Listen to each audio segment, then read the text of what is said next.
사랑하는 성도 여러분, 고난주간 셋째 날 새벽입니다.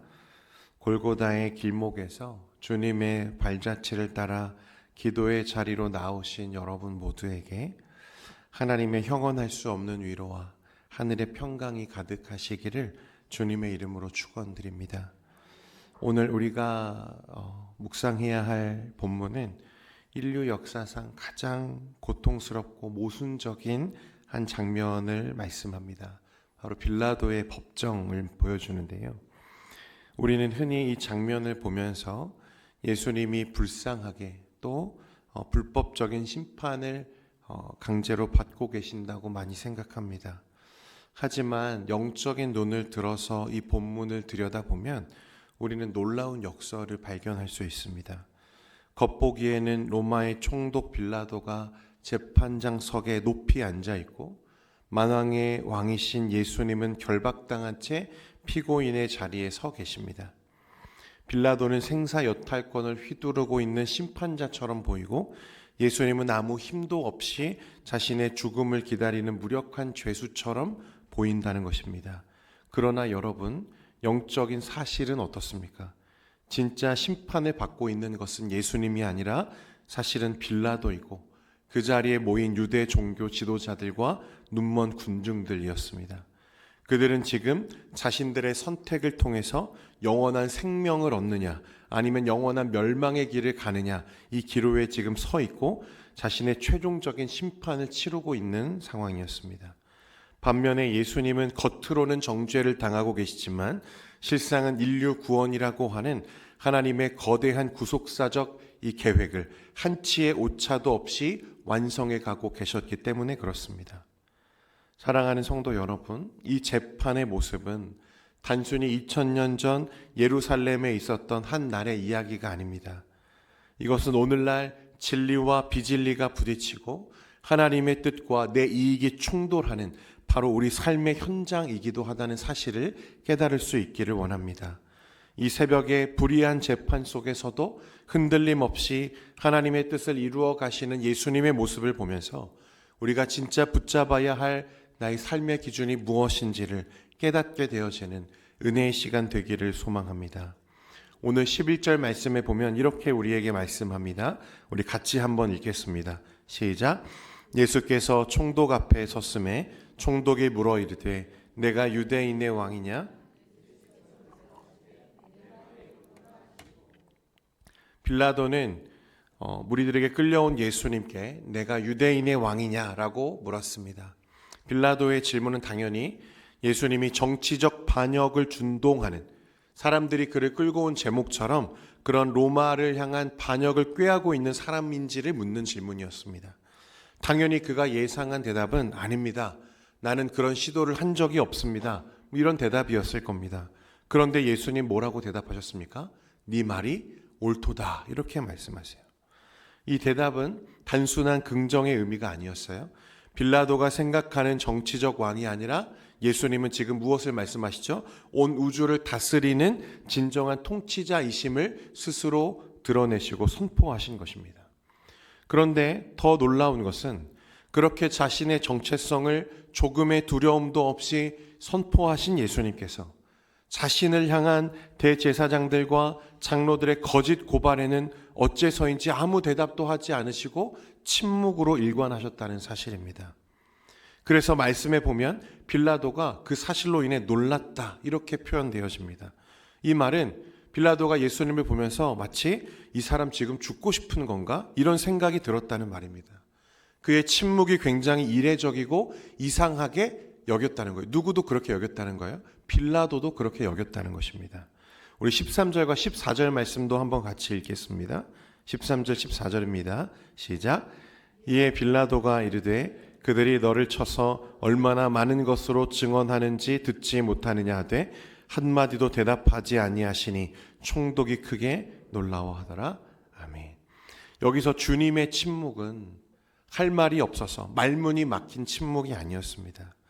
여러분, 우리만 보더라도 어떻습니까? 조그만 억울한 일이 생겨도 우리는 우리의 결백을 주장하기 위해서 목소리를 높이기 시작합니다.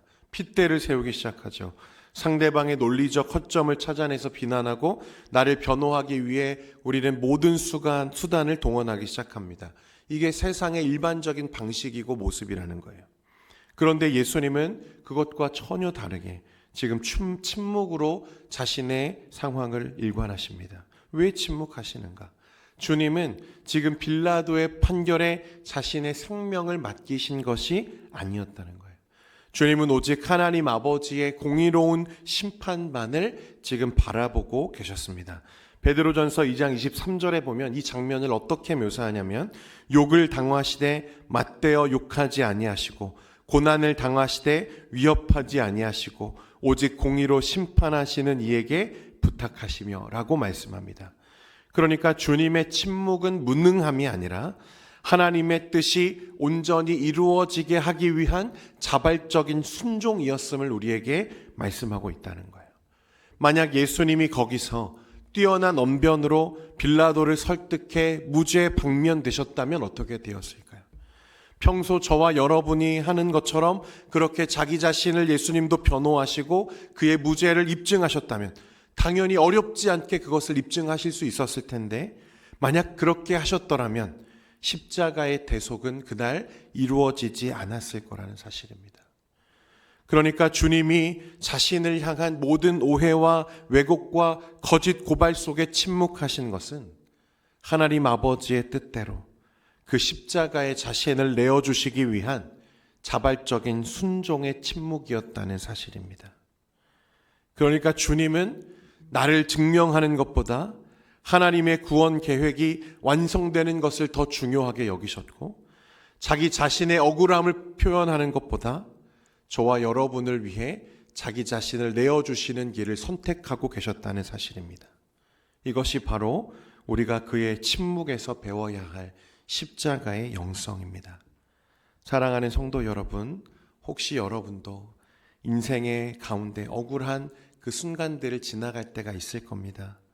나를 변호하고 싶은 욕망, 목구멍까지 그런 말들이 차오를 때 여러분 이 주님의 거룩한 침묵을 좀 깊이 묵상해 보시기를 바랍니다. 사람에게 변명하기보다 하나님께 우리를 맡기는 진실한 사람 되시기를 주님의 이름으로 축원드립니다. 두 번째로 우리는 지금 재판장석에 앉아있는 빌라도를 좀 주목할 필요가 있습니다. 사실 본문 속에서 빌라도는 아주 입체적인 인물입니다.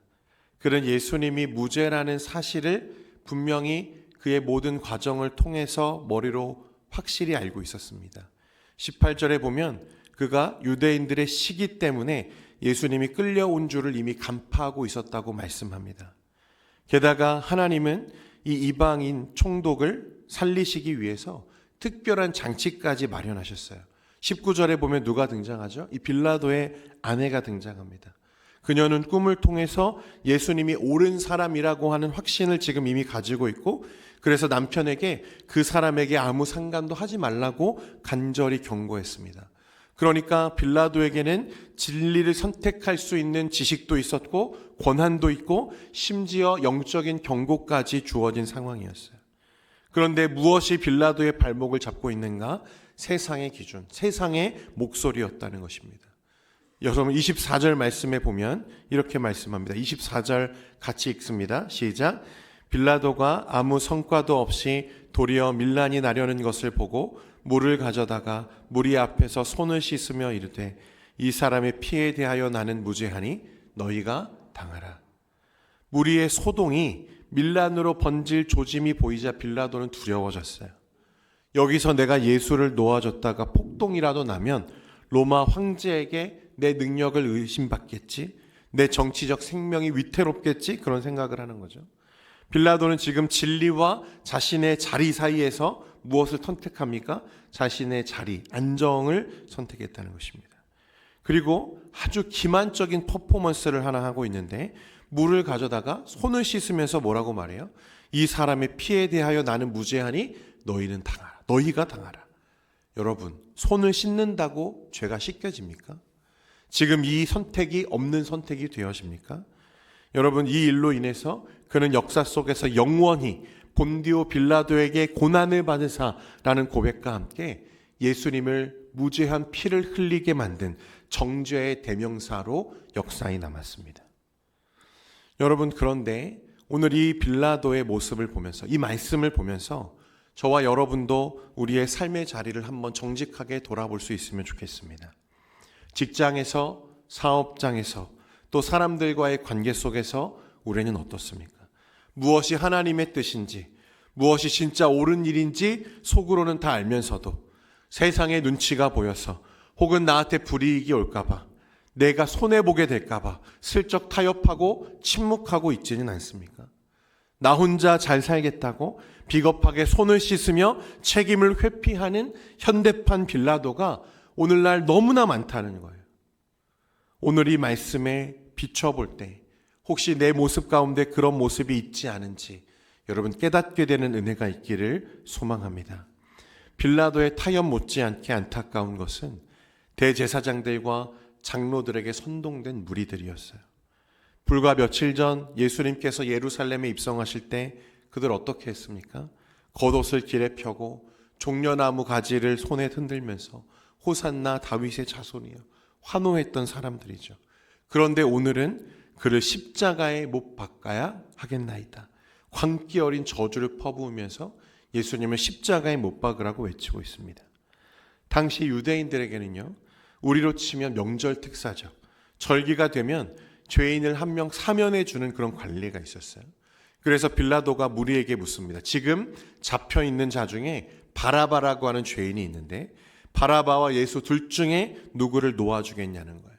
군중들은 약속한 듯이 바라바를 놓아주고 예수를 십자가에 못 박으라고 외쳤습니다. 여러분, 바라바는요, 당시 로마에 저항하며 폭동을 일으키고 사람을 죽였던 흉악범이었습니다. 반면에 예수님은 병든 자를 고치시고 죽은 자를 살리시고 하늘의 복음을 전하신 분이시죠. 그런데 세상은 생명의 주를 죽이라고 외치고 살인자는 살리라고 소리치고 있다는 것입니다. 여러분, 이것이 영적으로 타락한 인간의 내면을 적나라하게 보여주는 거예요. 그런데 여러분, 이 불의하고 말도 되어지지 않는 이 상황의 이면에는요, 하나님의 놀라운 대속의 신비가 숨겨져 있다는 사실입니다. 그날 사실 십자가의 형틀에 매달려야 했던 진짜 죄인은 누구였어요? 바라바였어요. 바라바. 2000년 전 그 재판장에서 일어난 일은 단순히 그 죄인 하나가 풀려난 사건이 아니라는 것입니다. 죄 없는 예수님이 반대로 죽음의 자리로 내려가시고 죄인 중에 괴수였던 바라바가 자유의 몸이 된 이 거룩한 교환이 일어난 현장을 지금 저와 여러분에게 말씀하고 있는 거예요. 여러분, 여기서 이 말씀의 신비를 깨닫는 사람은 전율할 수밖에 없습니다. 왜냐하면 사실 그 십자가에 달려야 했던 바라바가 사실은 누구죠?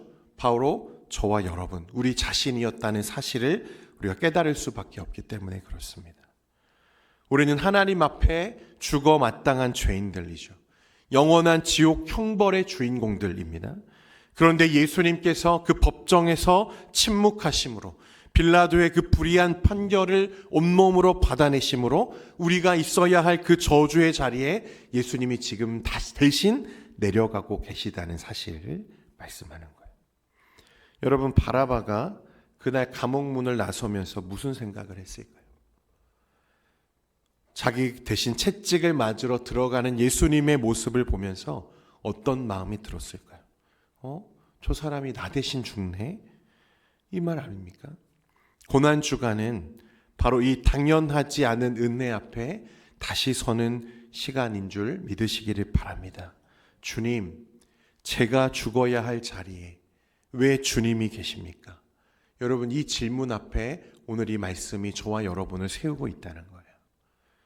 이 질문에 오늘 눈물로 답하며 이제는 나를 위해 사는 것이 아니라 나를 대신해 죽으신 주님을 위해 살겠노라 고백하는 은혜가 있기를 간절히 소망합니다. 오늘 본문을 보면 겉으로는 예수님의 패배처럼 보입니다. 빌라도는 이긴 것 같고 종교 지도자들은 축배를 들며 무리들은 승리감에 도취해 돌아갔을 겁니다. 그러나 사흘 뒤에 무덤 문이 열리고 주님이 부활하셨을 때 이 세상의 모든 판결은 완전히 뒤집혔습니다. 예수님의 의로우심과 예수님의 구원자 되심과 예수님의 모든 이 오해가 그 십자가의 부활로 인해 다시 의로움으로 드러났기 때문에 그렇습니다. 그날 예수님의 침묵은 세상을 구원한 승리의 함성으로 확정되는 순간이었습니다. 사랑하는 성도 여러분, 고난주간 세 번째 날 십자가의 도가 미련해 보이는 그 세상 속에서 그 십자가를 능력으로 삼고 살아가는 저와 여러분 모두가 되기를 우리 주 예수 그리스도의 이름으로 간절히 축원드립니다.